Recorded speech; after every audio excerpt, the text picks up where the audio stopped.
میرے دوستوں جو فضائل آپ سن رہے ہیں اس راستے میں نکلنے کے، یہ بات ذہن میں رکھنی چاہیے کہ یہ فضائل قتال کی وجہ سے نہیں ہے.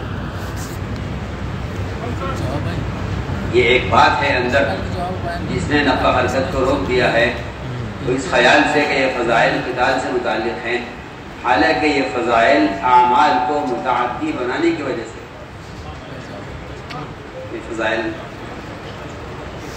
یعنی عملی دین پیش کرنے کی اتنی اہمیت ہے جس کی وجہ سے حرمین کی 70 سال یا پوری زندگی کی عبادت سے اللہ کے راستے میں نکل کر ایک گھڑی کا عمل افضل ہے.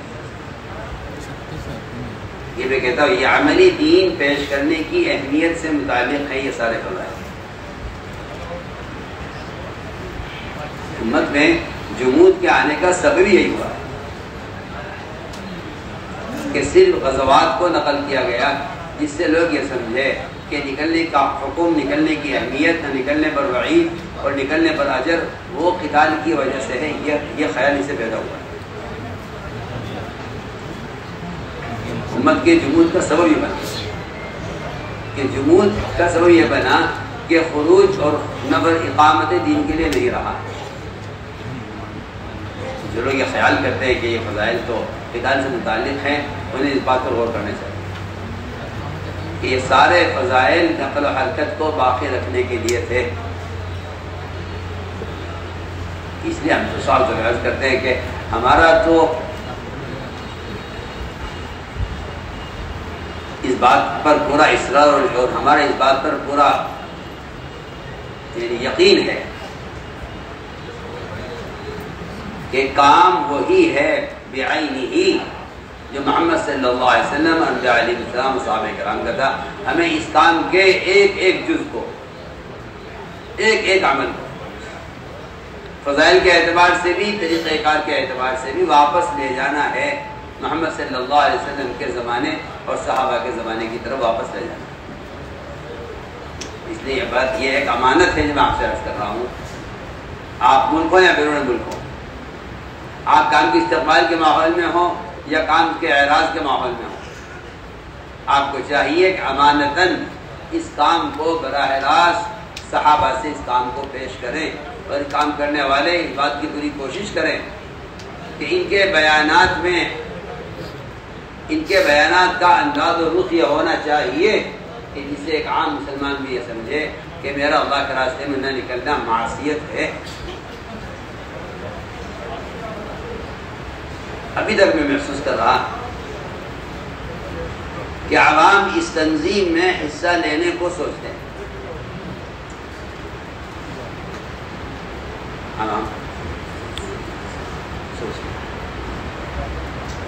عوام اس تنظیم میں حصہ لینے کو سوچتے ہیں.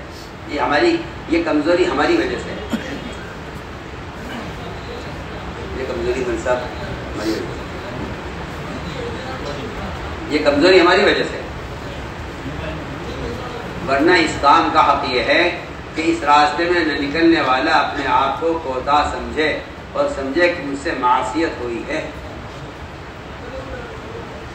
مجھ سے معصیت،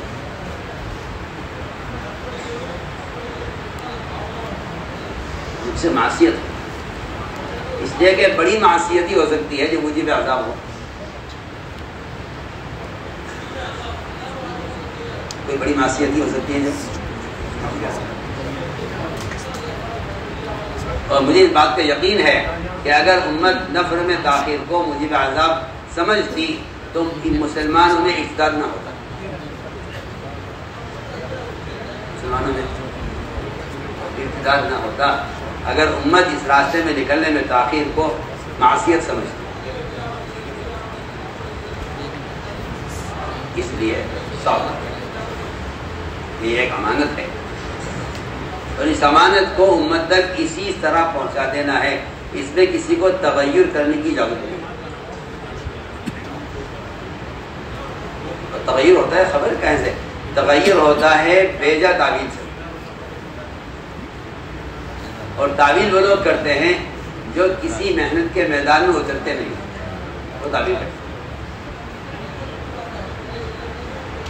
میں صاف سے بحث کرتا ہوں، اگر میدان محنت میں لوگ اتر جائیں تو تعبیرات بھول جائیں گے. اس لیے علماء نے لکھا ہے بلکہ غالباً امام غزالی کا قول کہ تعبیرات کے زور کو ختم کر دیا جاتا ہے تعبیرات سے. تعبیرات کے زور کو تعبیرات کا مطلب یہ ہے کہ وہ حدیثیں جس میں وعیدیں ہیں ان وعیدوں کا زور اور وعیدوں کا خوف تعبیرات سے ختم ہو جاتا ہے. وہ تعبیر یہ ہے کہ بھئی یہ تو آپ جو آیت پڑھ رہے ہیں یہ تو جہاد سے متعلق ہے اور یہ جو حدیث ہے یہ تو قتال سے متعلق ہے. یہ تعبیر بہت غلط تعبیر ہے. یہ تعبیر بہت غلط تعبیر ہے. آپ ایک فرد کی وجہ سے کل کا انکار کر رہے ہیں. میں بہت اہم بات ہے. آپ فرد کی وجہ سے کل کا انکار قتال فرد ہے اور آپ ایک فرد کی وجہ سے کل کا انکار کریں. اس لیے میری شخص سے درخواست ہے کہ صحابہ کے نفر کو تبلیغ کے منبروں سے بعین ہی اسی طرح بیان کیا جائے. یہاں تک کہ عام سے عام مسلمان، عام سے عام، میں کہتا ہوں بے دین سے بے دین، فاسق سے فاسق آدمی وہ یہ سمجھ لے کہ میرا نہ نکلنا معصیت ہے. میرا نہ نکلنا معصیت یہ ہے اصل. تو میرے دوستو یہ ہے امانت ہے. آپ سب سے عرض کر رہا ہوں کہ ہمارے سارے عالم کے ممبروں سے صحابہ کے خروج اور خروج کے درمیان کے زمانے کی تکالیف کو خوب بیان کیا. تکالیف کو بیان کرنے سے استعداد پیدا ہوتی ہے.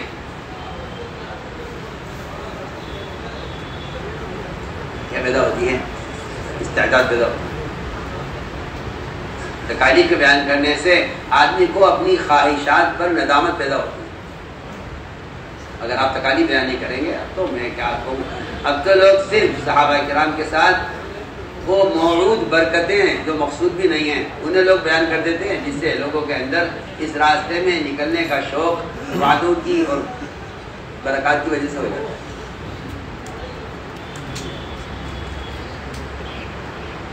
جبکہ تکالیف کا بیان کرنا یہ آدمی کے اندر ہمت اور استعداد پیدا کرتا ہے. اس لیے صاف تدارس کرتے ہیں کہ ہمارے منبر کا تو یہ شان ہے. یہ دونوں باپ بیٹے ہونا لیا سمجھ یہ اپنے بیانات میں صحابہ میں سے نیچے نہیں ہوتے. ایک صاحب نے کسی بزرگ کی کرامت یہاں بیان کر رہا تھا. کرامت مانا صاحب کمرے سے باہر نکل آئے کہنے کہ میں تو انہیں کرامتوں سے اٹھا کر انبیاء والی نصرت پہ لانا چاہ رہا اور تو انہیں نبیوں کی نصرت سے ہٹا کر ایک ولی کی کرامت کی طرف لے جانا چاہ رہا.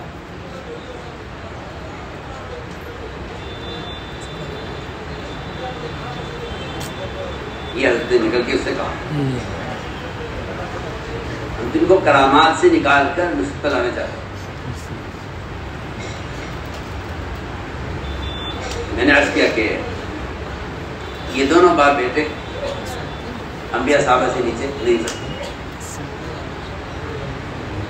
ان کا کہنا یہ تھا کہ یہ جتنے ولایت کے درجات ہیں یہ اس چشمے سے متعلق ہوئے بغیر یہ ولایات کی جتنے درجات ہیں حاصل ہیں. ساری ولایتوں کا جو نچوڑ ہے اور سارے تصوف کا جو خلاصہ ہے اللہ کی قسم محض اتباع سنت.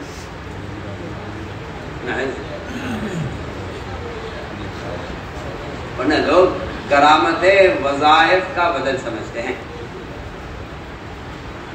کرامت وظائف کا بدل نہیں ہے. کرامت وظائف کا مذہب نہیں ہے بلکہ کرامت اتباع سنت کا مذہب ہے. اتباع سنت کی کرامت ہے. آپ بزرگ کرامتوں پہ غور کر لیجئے وہ بزرگ متبع سنت ملیں گے جن کی کرامت ظاہر ہوگی.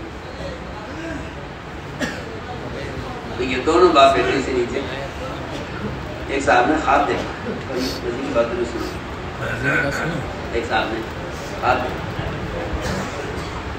اور شیخ مولانا زکریا رحمۃ اللہ علیہ کے خلیفہ بھی تھے، بہت ہی معتمد، بہت گہرے عالم تھے۔ خواب میں دیکھا کہ مجلس لگی ہوئی ہے، حضور اکرم صلی اللہ علیہ وسلم تشریف فرما ہے، اور سارے ائمہ اور محدثین اور تابعین ان کی صفیں لگی ہوئی،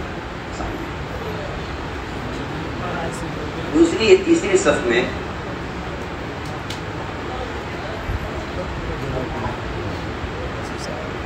یہ ہزار بچوں میں شیخ بیٹھے مالکریہ صاحب اور ہزار بچوں۔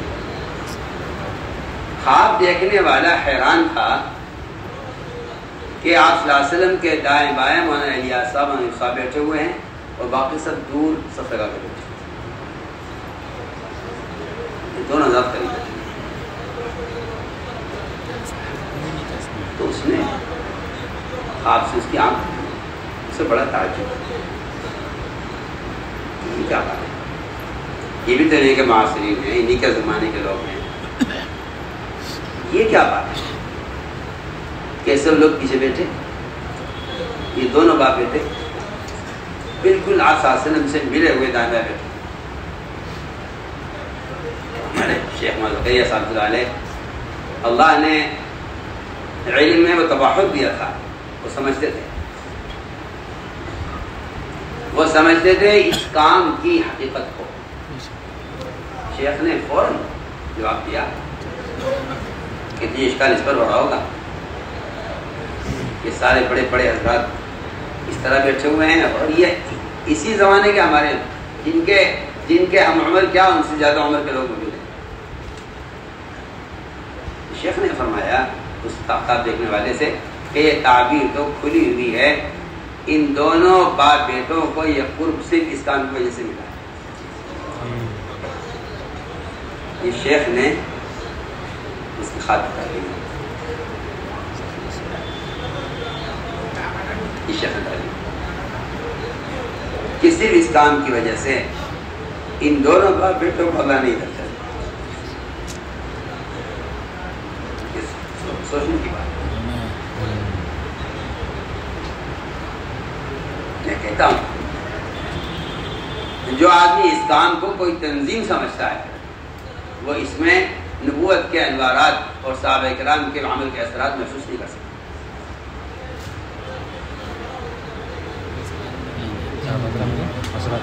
یہ کہ کشت کی تکالیف کے انوارات کسی ذکر میں اور کسی وظیفے میں آپ حاصل کر نہیں سکتے، وہ کسی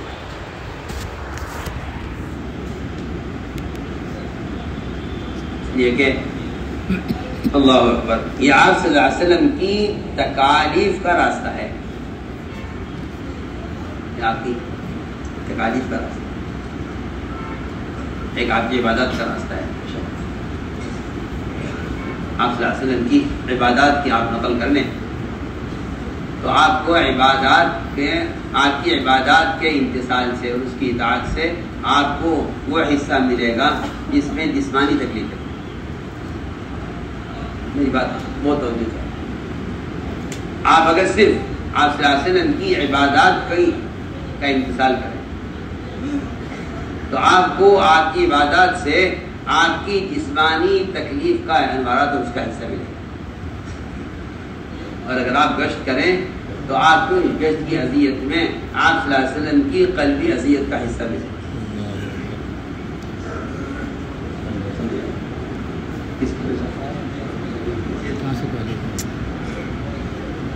قلبی اذیت کا کوئی بدل نہیں ہے، کوئی بدل نہیں۔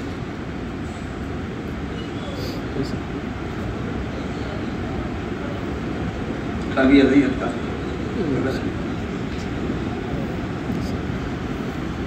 لوگ اس بات کو گلو کہتے ہیں، لوگ اس بات کو گلو کہتے ہیں، ہمیں اذیت ہوتی ہے کہ لوگ اس بات کو گلو کہتے ہیں،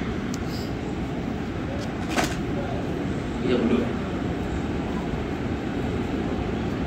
جس بات پر اصرار ہو دین کے سارے شعبوں کی حیات کا اس کو غلو کہنے کتنی بڑی حماقت ہے، کتنی بڑی بیوقوفی کی بات ہے۔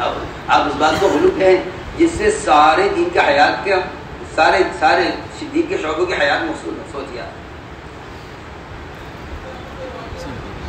اور آپ کوشش کر رہے ہیں، میں کہتا ہوں آپ گشت کی لائن کی اذیت کو آپ کسی عمل میں نہیں لا سکتے، نہیں پا سکتے، بہت موٹی سی بات۔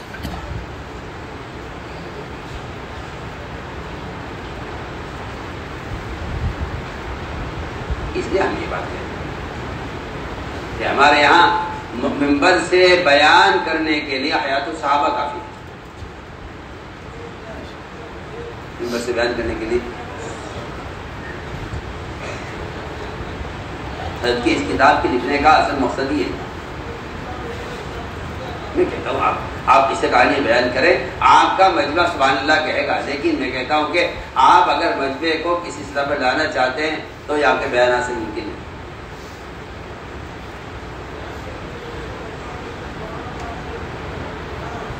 اس لیے میں کہتا ہوں ایک ایک چیز نمونے کے اوپر سے پیش کرنا چاہتا ہوں۔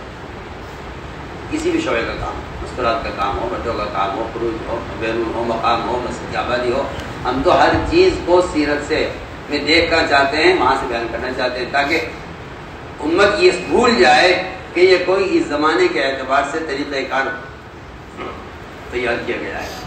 اور یہ بات طے شدہ بات ہے، جو تنظیم کسی زمانے میں بنے گی اس پر امت جمع نہیں ہوگی، چاہے اس کی شہرت کا، اس کی قوت کا اور اس کی مالیت کا درجہ کتنا بھی اونچا کیا۔ ایک بات طے شدہ بات کہ امت اگر جمع ہوگی تو صحابہ پر جمع ہوگی، اس سے نیچے امت جمع نہیں ہوگی، اس سے نیچے امت جمع نہیں ہوگی۔ اللہ تعالیٰ نے صحابہ کے علاوہ کوئی شخصیت کائنات میں بنائی نہیں اللہ نے جس پر امت جمع ہو جائے۔ آپ کہاں سو رہے ہیں؟ کوئی شخصیت صحابہ کے بعد کوئی شخصیت نہیں جس پر امت جمع ہو۔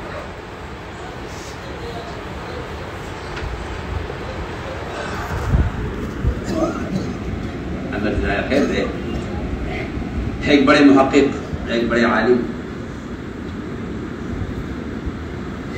ان کا کہنا یہ ہے کہ میں نے ساری تحریکوں کا، تنظیموں کا مطالعہ کیا، ان کے ختم ہونے کے اسباب بھی دیکھے اور ان کا دائرہ عمل بھی دیکھا کہاں تک، اور یہ بھی دیکھا کہ ان کی مدت کیا ہے۔ تو کہتے ہیں مجھے دور صحابہ سے لے کر آج تک اس راستے کے علاوہ مجھے کوئی راستہ نہیں ملا۔ پوری تاریخ چھاننی ہے، اس نے تحقیق اس پر کی کہ اتنی مدت اور اتنا دائرہ وسعت، اتنا دائرہ عمل کسی کا نہیں، کسی تنظیم کا نہیں ہے، کسی عمل کا نہیں۔ وجہ اس کی ہے اس لیے کہ اللہ تعالیٰ علیہ رحمت کرے، مولانا حسین رحمۃ اللہ علیہ وہ ایک ایسی بات فرما گئے ہیں جس کا خلاصہ میں یہ سمجھتا ہوں کہ ایسے فتنے جو تنظیموں کو بکھیر کر رکھ دیں یا تنظیموں کو ختم کر دیں، ان سارے فتنوں سے بچنے کا صرف علاج یہ ہے کہ امت پلٹ کر واپس جائے اس طریقہ عمل کی طرف جو طریقہ عمل صحابہ کرام کا تھا۔ یہی وجہ تھی کہ ان کا کہنا یہ تھا کہ قیامت قائم ہو جائے گی لیکن مساجد میں فتنے داخل نہیں ہو سکیں گے، اس لیے وہ تعلیم اور دعوت کو مساجد کی طرف لانا چاہتے ہیں۔ فتنے ہر جگہ داخل ہو جائیں گے سوائے مساجد کے، فتنے ہر جگہ۔ ہم تو مسجدوں سے امت کو بالاسرار جوڑنا چاہتے ہیں۔ ہمارے میں تو آپ سب سے کہلوانا چاہتا ہوں یہ بات کہ ہمارا گشت و موضوع ملاقاتیں نہیں، لوگوں کا اخراج مطلوب ہے، لوگوں کا اخراج مطلوب ہے، اخراج مطلوب ہے، نور کے اعتبار سے بھی اخراج مطلوب ہے اور یومیہ کے اعتبار سے بھی اخراج مطلوب ہے، ان کو نکال نہیں.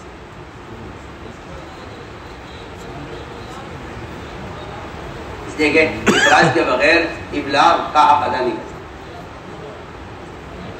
نکالے بغیر بات کو جگہ تک پہنچانے کا حق ادا نہیں ہوتا. اخراج کے بغیر ابلاغ بالکل مؤثر نہیں، ابلاغ ہے ہی نہیں جب تک خروج نہ ہو، اخراج نہ ہو. اس لیے ہماری درخواست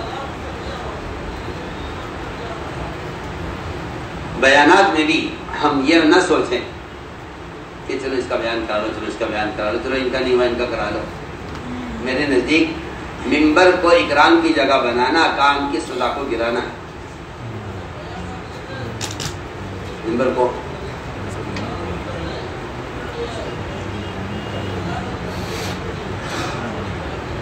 مولانا الیاس صاحب آخر وقت اشارہ کیا فوٹو کی طرف، اتنا ضعف تھا کہ آواز سامنے بیٹھنے والا بھی نہیں. اشارہ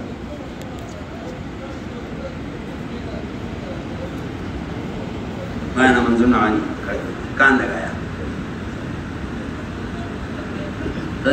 فرمایا کہ جو مجمع بیٹھا ہوا ہے میں اسے کہنا چاہتا ہوں.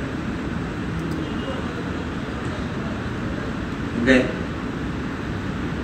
جا کے بیان کیا، فرمایا میری چارپائی قریب کر دو. کیا بیان کر رہے؟ چارپائی آگے کی، ہلکی سی آواز کان میں پڑی، بلاؤ بلاؤ منظور کو بلاؤ، منظور کو بلاؤ، منظور کو. میں نے یہ نہیں کہا.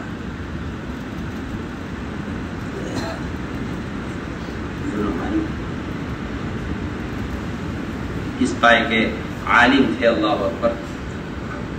نہیں میں نے یہ نہیں کہا. کسی نے کہا مولانا علی میاں صاحب کھڑے ہیں، ان سے فرما دیا. انہیں بلایا، ان کو قریب کیا، بالکل کان سے منہ لگا کے کچھ بات سب فرمایوں کہ بنا گئے. انہوں نے حضرت کی بات کو حضرہ انداز سے ذرا کدی پیش کیا. فرمایا کہ ابو الحسن کو بلاؤ، ابو الحسن کو بلاؤ. میں نے یہ نہیں کہا.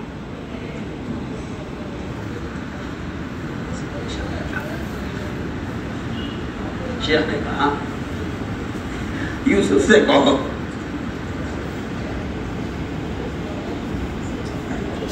بولو یوسف. سوچے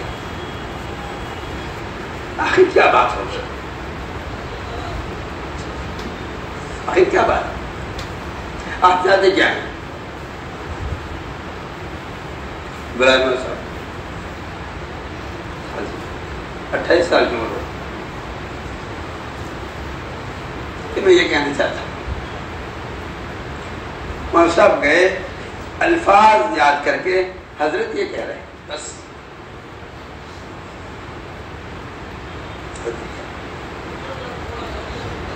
تو سن کر کہنے لگے ہمیں یہ کہہ رہا ہے.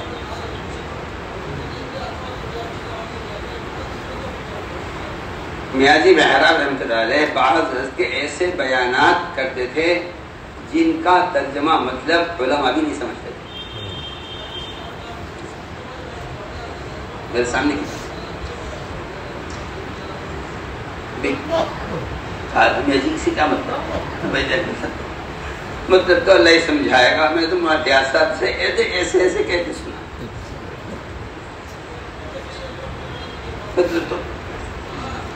مطلب تو اللہ ہی سمجھائے گا. میں نے تمہارے صاحب سے ایسے کہتے سنا اور کہتے تھے کہ اگر ہم حضرت کی بات کو اسی طرح نقل نہیں کرتے تھے تو ناراض ہوتے تھے کہ یوں کیوں نہیں کہا. نہیں یوں کیوں نہیں کہا.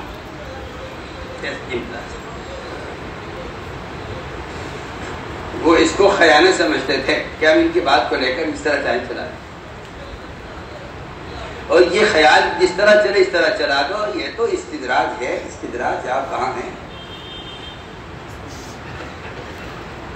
اس طرح چلو چلا دو، اس طرح چلے چلا دو. استدراج ہے. دین اور دین کی دعوت میں استدراج جب آتا ہے اور انحطاط جب آتا ہے جب مخاطب کی استعداد کو دیکھ کر بات کی جائے. جب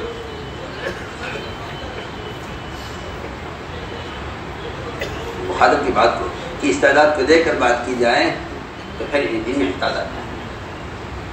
یہ مخاطب کو دیکھ لو اس میں اس کی جان ہے یا نہیں ہے. ہم تو جان پیدا کرنے کی بات کریں اور آپ جان نکالنے کی بات کر رہے ہیں.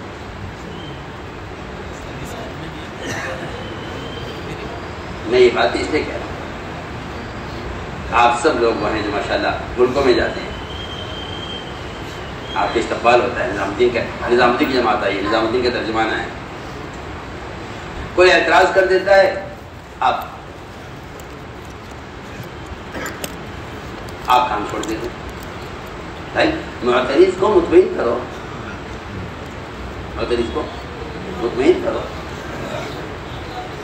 میں کہوں کہ سے میں نے کہا جب تم سارے شرعی مسائل کے لیے احادیث استعمال کر رہے تو تم اس سارے سب سے بڑے فریضے کو کیوں بھول گئے؟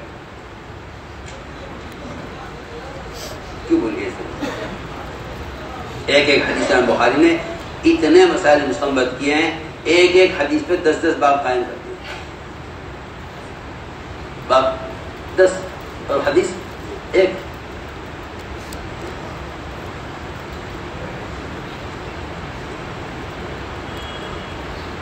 اس لیے معترض کو مطمئن کرنا ذمہ داری ہے.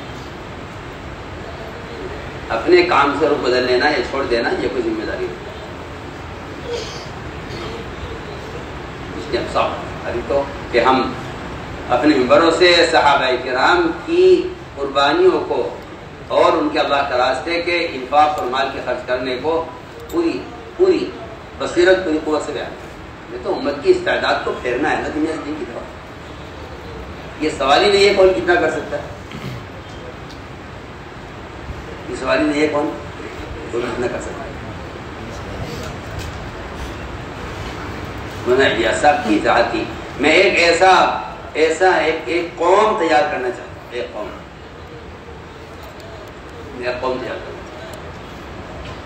جس کو میں پیش کروں عالم پر. یہ حضرت کا اصل جو کیا تھا یہ نہیں تھا کہ ہر قسم کے لوگ ہوں. وہ عوام کی سطح ہے, عملی کی سطح یہ نہیں کہ میں ایک قوم اس لیے تیار کرنا چاہتا ہوں کہ جس کو میں امت پر پیش کروں. کہ قربانی کے اعتبار سے یہ نمونہ ہے, عبادات کے اعتبار سے یہ نمونہ ہے, سنتوں کے اعتبار سے یہ نمونہ ہے. ایک ایسا مجموعہ پیش کرنا چاہتا ہوں. لیکن اللہ مجھے معاف فرمائے, مجموعے میں ہی یہ کمزوری ہو تو پھر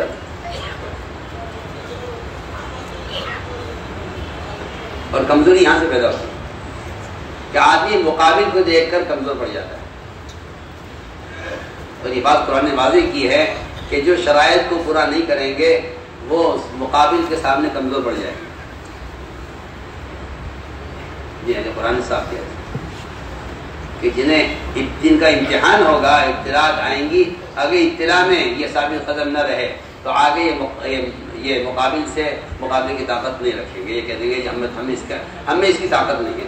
وہ صاف کہہ دیں گے. اور میں یہ صبح شام دیکھتا ہوں لوگ کہتے ہیں یہ ہم نہیں کر سکتے, یہ نہیں کر سکتے, ہم یہ نہیں کر سکتے. ہمیں وہ بتائیے جو ہم کر سکتے ہیں. یہ ہے کام کی سطح کو گرانے کی سوچ. یہ ہے کہ آپ ہمیں وہ بتائیے جو ہم کر سکتے ہیں. جو ہم کر نہیں سکتے ہم وہ کیوں بتا رہے ہیں؟ سوچئے نا آپ, آگے دشمن سے مقابلے کے لیے گزرتے ہوئے کہہ دیا نبی نے جماعت سے کہ آپ میں سے کوئی بھی شخص اس میں سے پانی نہیں دے گا.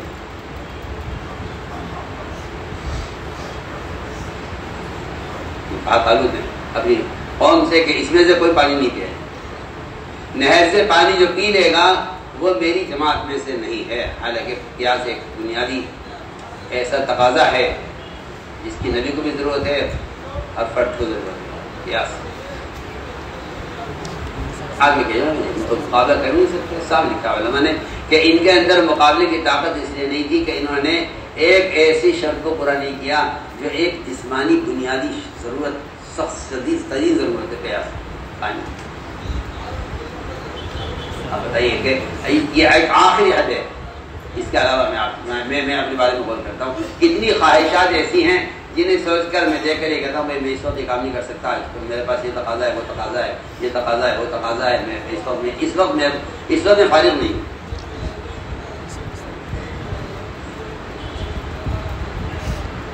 حالانکہ اب آگے باطل سے مقابلے کی طاقت ان کے اندر رہے گی جو اس وقت پیاس کے باوجود پانی نہ پیے.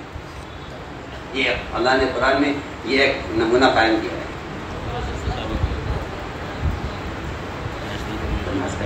تو میرا مقصد نہیں ہے کہ آدمی اپنے آپ کو تقریب خطر میں ڈال دے. مقصد یہ ہے کہ اگر کوئی حال آ جائے تو اس حال میں صحابہ نے کیا کیا ہے، میرے کیا کیا ہے، آدمی کم سے کم اس کو سوچے. میں کہتا ہوں اس کو سوچنا ہی اس حال سے نمٹنے کی استعداد پیدا کرتے ہیں. اور اگر آپ نے باب بند کر دیا تو اس سے ختم ہو گیا، پھر تو خواہشات غالب آ جائیں گے. ہر حال میں چاہیے ہمیں کہ ہم اس پر غور کریں کہ اس موقع پر صحابہ نے کیا کیا، اس موقع پر انبیاء نے کیا کیا.